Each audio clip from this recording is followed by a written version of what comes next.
الشتله ديت بتبقى زي الفن بالظبط. مثلا ايد بتاخد كده وصبعك دوت بيزق لك الكن الثاني عشان ترجعي تلاقيه سهل وتاخديه على طول زي كده. بصوا ايد بتاخد مني، الايد الثانيه بتاخد، والايد الثانيه بتزق لي عشان ارجع الاقي الكن جاهز اخده. بصوا يا جماعه اهو زي ما انتم شايفين كده، بحاول بس اوريكم واسهل لكم. بصوا ادي الكن في ايدي اهو، ادي باخد كده وصبعي ده بيزق لي بيجهز لي الكن الثاني ارجع اخده على طول. السلام عليكم ورحمه الله وبركاته. ازيكم يا احلى ناس في الدنيا بحال. طبعا الناس اللي طلبت مني وقالت لي عايزين نعرف الرز بيتزرع ازاي. طبعا احنا بنشتري كل يوم، بناخد موسم الشتله دي حوالي شهر او شهر ونص او 20 يوم على حسب على حسب الاراضي اللي بيبقى فيها رز. انا جاي اوريكم النهارده ازاي بنشتل وازاي بنحط الشتله في قلب الارض، وهوريكم بردك ده العفش اللي احنا بنبدره امتى. بس اهم حاجه تصلوا على الرسول.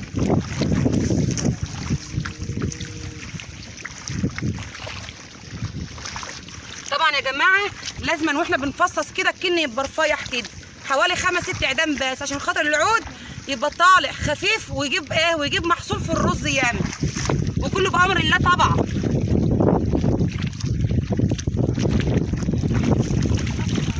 اول حاجه في ناس بتشتل بوشها وفي ناس بتشتل وهي راجعه ورا بظهرها، فطبعا بنريح شويه كده وشويه كده.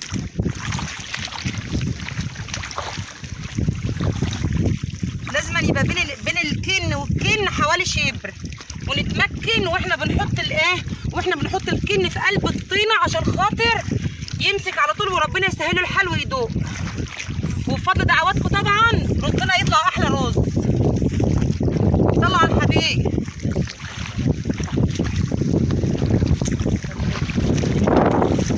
طبعا اما بنعوز شتله والشتله بعدت عننا، بس الراجل اللي معانا لسه ما جاش.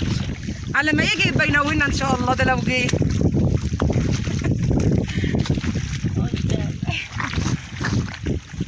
صلى على الرسول.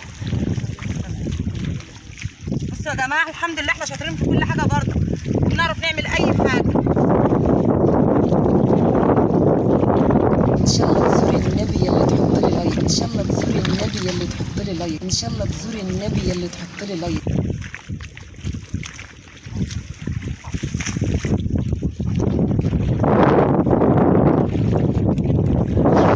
حطي لايك. طبعا يا جماعه في ناس بتتقل الشتله وفي ناس بتخفف الشتله. احنا من ضمن الناس بنحب شتله الرز تبقى خفيفه، عشان خاطر طول ما شتله الرز تبقى خفيفه بتجيب حبايه حلوه ومحصول احلى. محدش يفرح يا جماعه بان الشتله تبقى تقيله. بصوا يا جماعه زي ما انتم شايفين كده. والناس اللي بتقول لي التفريط على الشراقي بيبهدل الشمس بتيجي وتبهدل الشتله، لا يا جماعه مفيش الكلام ده، لان احنا طبعا بننزل من هنا الشتله وبنرجع ندور المكنه وننزل الميه على طول في الوقت الحالي، ما بنسيبش الشتله ونمشي. يعني الشتله ما تتاثرش باي شمس ولا باي بهدله. مش معقول يعني ان احنا هنتعب ونشقى والاخر نسيب زراعتنا بتتبهدل وتبوظ. طبعا يا جماعه لو قابلنا مثلا حته زي ديت كده، حته عاليه الميه مش واقفه فيها، لازم نصلحها بايدينا كده عشان خاطر الميه تمشي فيها كلها والشتله تدق على طول، ما يبقاش فيها حته واطيه وحته عاليه. هي الارض اللي كلها كويسه الحمد لله، بس لازم بيقابلنا حته عشان هي في ريح البيت هنا، في حته بتقابلنا كده عشان هي في ريح البيت، فاحنا لازم نصلح كده.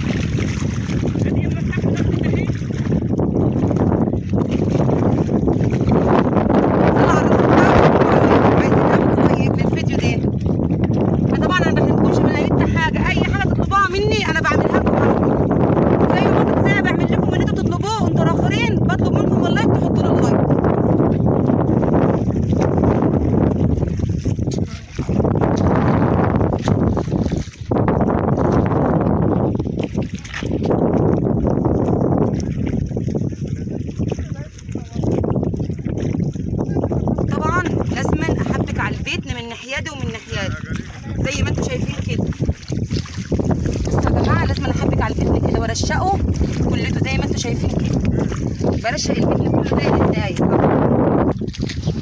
حط لايك، حط لايك. صلوا على رسول الله وقولوا عليه الصلاه والسلام. محدش يقول يا جماعه ده الشتله ايه، ده الشتله صعبه. والله العظيم الشتله مش صعبه ولا حاجه. متهيأ لكم ان الشتله صعبه، انما والله العظيم احلى شغلانه واجمل شغلانه. والله احلى شغلانه. ده ماشيها بس يفتح الجامع.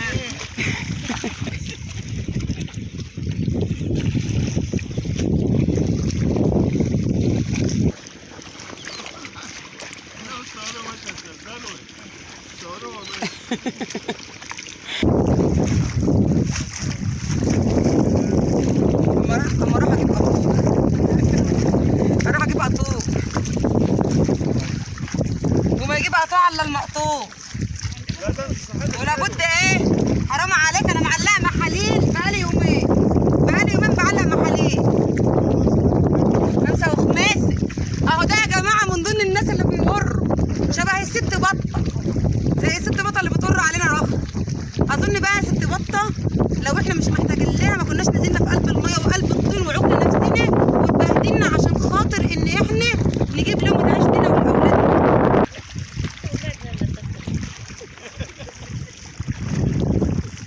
راجعي نفسك يا ست بطه واستغفري ربنا وسيبي الناس في حالها. راجعي نفسك يا ست بطه واستغفري ربنا وسيبي الناس في حالها، وقولوا كل واحد ربنا يعينه على همه وعلى اللي هو فيه. مفيش حد بيطلعها الا اللي محتاجها.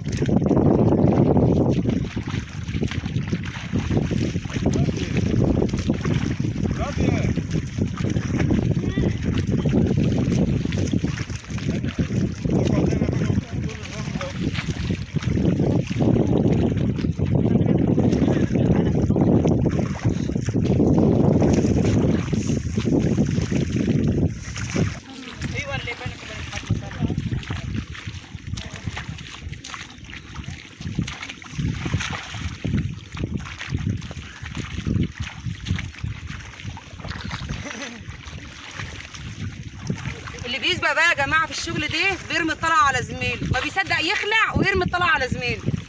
ده شيء معروف. عشان كده انا ايه، انا بتجدعن وعايزه اخلع وارمي لهم الطلعه. عايزه انصف. كلنا بنفوز بعض بقى. في الاخر ماشي.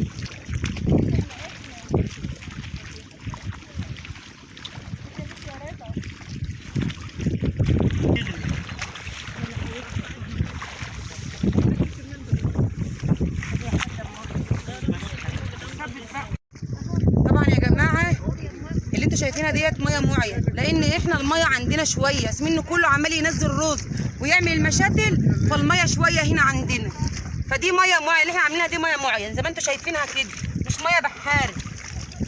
طبعا الرز بالميه البحاري طبعا بيبقى احلى، بس اسمنه احنا ما عندناش الميه والميه شويه، لان كل الناس عماله تنزل الرز، فاحنا طبعا ملينا بميه موعيه من تحت الارض. صلى على الرسول وقولوا عليه الصلاه والسلام.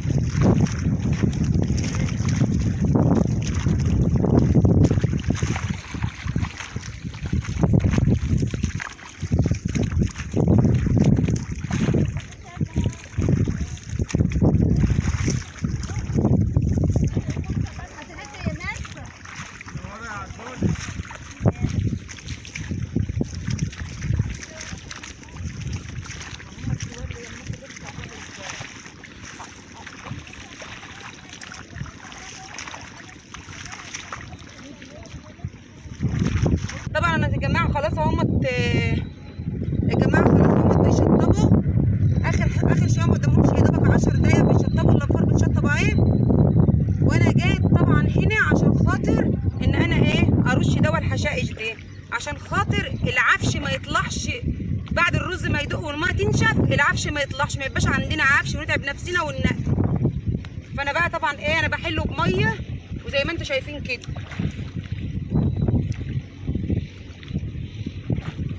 طبعا انا بفادي كن الرز، مش بدوس وخلاص، بفادي كن الرز.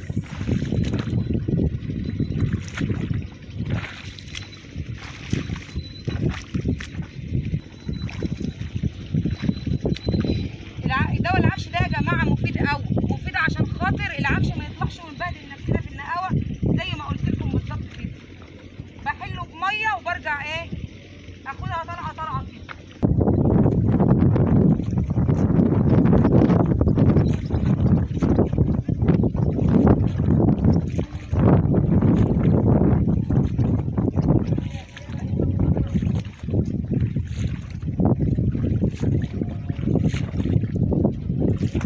انا بحل الدواء ده بميه يا جماعه زي ما قلت لكم، وطبعا مش بمشي بهرس وخلاص، انا بفادي كن الرز عشان خاطر ما ادوس عليه ويطلع ورا مننا تاني.